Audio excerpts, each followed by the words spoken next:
5 top ways to secure a loose wall plug, but I'll be demonstrating 11 methods in total.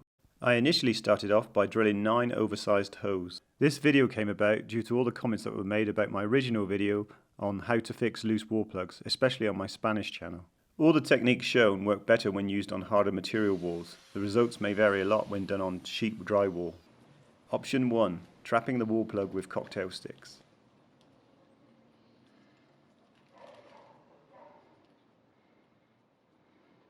This seems to have worked well, although it could be a bit fiddly when trying to fill the gaps in a larger hole.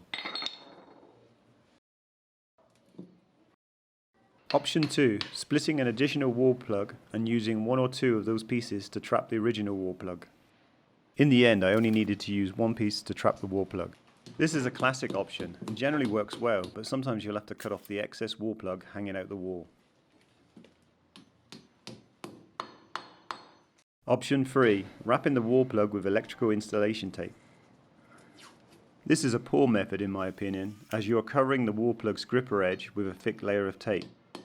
The most likely outcome is that the wall plug will start spinning with inside the tape when you go to insert the screw. Option 4. Using multi-stranded flexible copper wire with the insulated outer sheath. This is my favourite go-to method. Use as many pieces as needed and choose a larger caliber wire if the gap is very big. The copper is malleable, so can adapt itself to the form of the hoe, and the rubber coating gives a good grip, just like your tyres. Option 5. Packing out the hoe with cotton wool. I'm guessing that I used too much cotton wool, or I should have used thinner strands. Either way, I'm not impressed with this method and I would give it a miss. Option 6. Using wooden splinters. For those of you that are woodworkers, this is a good method. I prefer this technique over the cocktail sticks as it is far easier to pack out the hoe.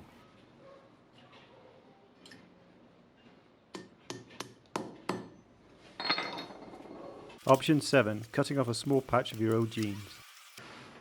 I was very skeptical about this method, but I guess it would work okay on most harder walls. Option 8. Using thread seal tape, also known as Teflon or PFTE tape. This seemed to work okay, but the downside is that you need to use a lot of tape. I believe that this method wouldn't work well on softer walls or drywall. Option 9. Using wooden matches.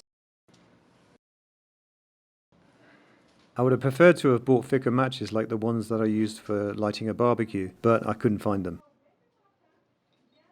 This method is okay, but it isn't at the top of my list as a favourite option. A bit more drilling for the last 2 options. Option 10. Bubble or chewing gum. This method could be okay, it's just too much hassle having to wait around for the chewing gum to dry. Plus I'm not a big fan of bubble or chewing gum. And finally, option 11, using a hot glue gun. This method should work well on harder walls, but may not be so good when used on a dry wall.